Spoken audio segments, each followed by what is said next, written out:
Hey, what's up, everybody? This is Charles Sabansu, and welcome you guys to another episode of the Dreamers Pro Show. We cover everything from sports, hot topics, classic debates, entertainment, and we give you guys a fresh perspective on things and how we see them. And today we got a pretty interesting show for you guys. Before we get into it, please make sure you like the video and subscribe to the channel. Also, if you're not following me on Instagram, my name is Charles Tabanzi. My handle is CTABANZ. If you want to follow the channel, Instagram, same as the channel, Dreamers Pro. And if you want today's full show before it comes out on YouTube, it's streaming on the Dreamers Pro podcast. We have that pinned in the comment section below. Anyway, let me get into this topic here. So this was a topic that caught me off guard. Something that just totally came out of left field. Maybe it's because I'm not subscribed to any real news channels, but I was going through the internet and I came across a clip of Charles Barkley on CNN. And then I saw him, and then I saw in the title that he was discussing John Morant. And then it reminded me of two things. Number one, I remember that Charles Barkley recently inked a deal with CNN to have his own show with Gayle King, which I don't watch because I don't follow those shows. So that's the first thing, but it reminded me of that.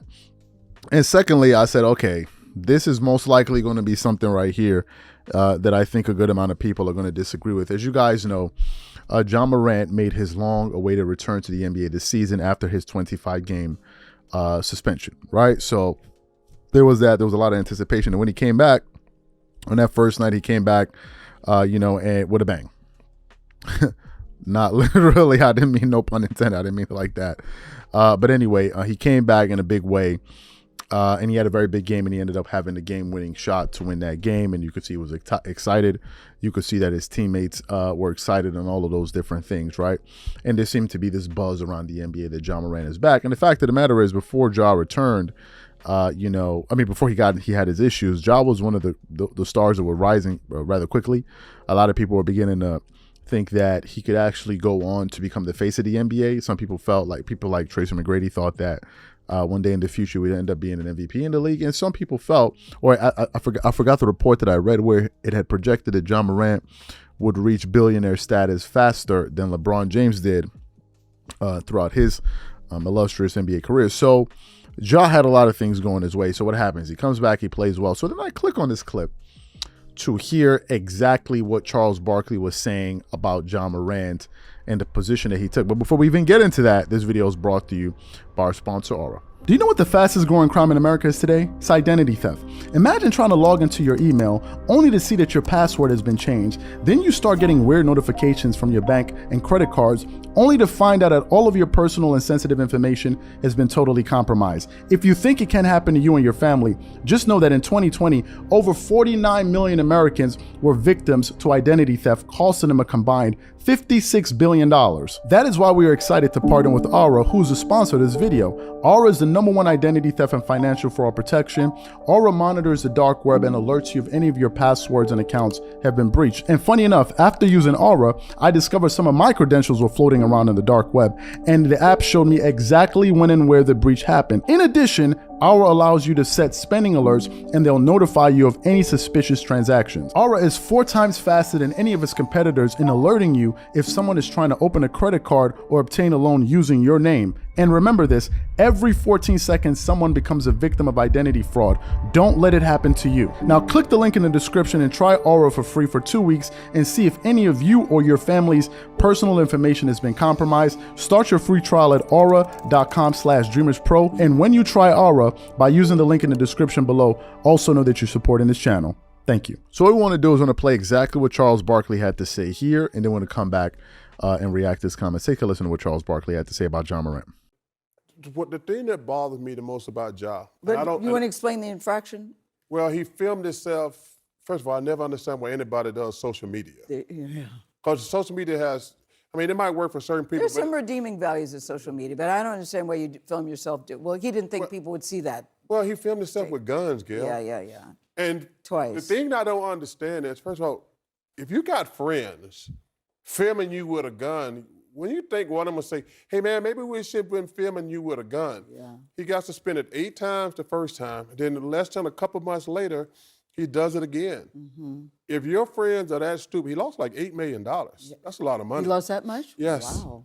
But if you got friends around you who think it's appropriate to film you with a gun, and Gail, one of the biggest problems we got in the black community is violence. Yes. And for a guy who's that great a player to be you're focusing like who's made it in life. He's not a 9-to-5 guy.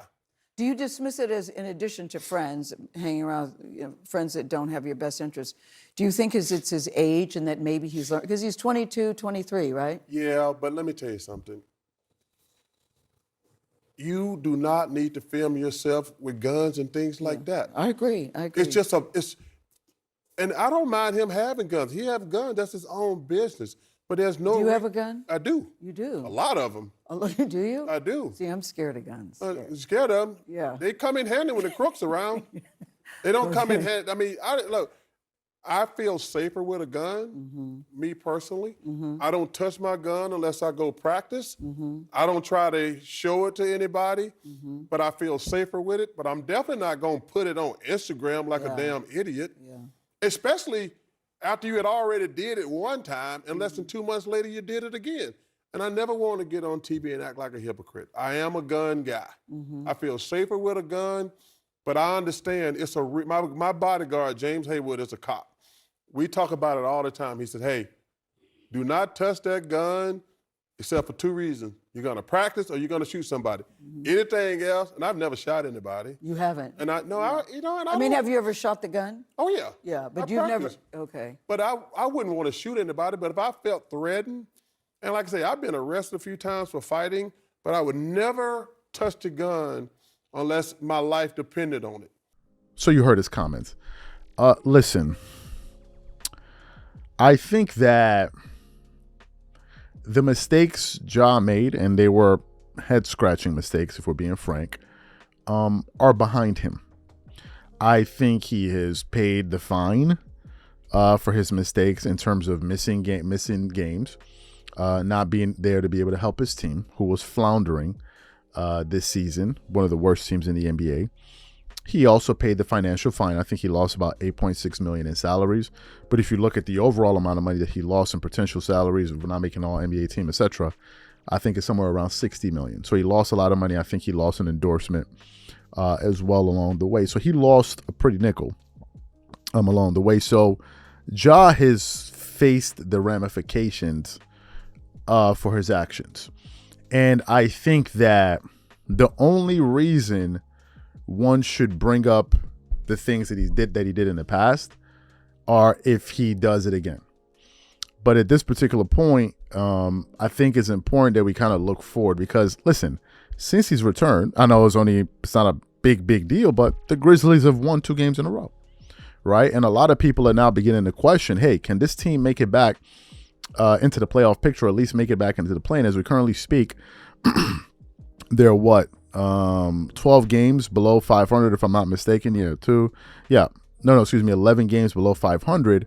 But it's not like as if the teams that are ahead of them are playing pretty well. So, I mean, you have the Jazz who are there. You have the Warriors who've not been playing very well, although they won their last 4 in a row. So some people are beginning to speculate that, could this team possibly make it into the play-in? And they possibly could, because the fact of the matter is this. The team has a totally different vibe and energy when he's there, when he's playing, when he's participating. And that's something that we can't overlook. Why this became a topic item on CNN with Gayle King, I have no idea. Again, I don't follow CNN like that. I don't follow that show, so I don't really know what that show is all about. I don't know why it came up, but to me, yes, I know Ja recently made some comments about I kept receipts, and some people are like, well, what receipts are you talking about? What are you talking about? You're acting like as if somebody did the things that you went through, like as if somebody did them to you. But to me, listen, I'm more focused on what Ja is going to do moving forward, and if he has a hiccup along the way, then I think we bring it up. But until then, we shouldn't. These are my thoughts. Whatever you guys think, please leave your thoughts in the comments, and we catch you guys on the next show. Peace.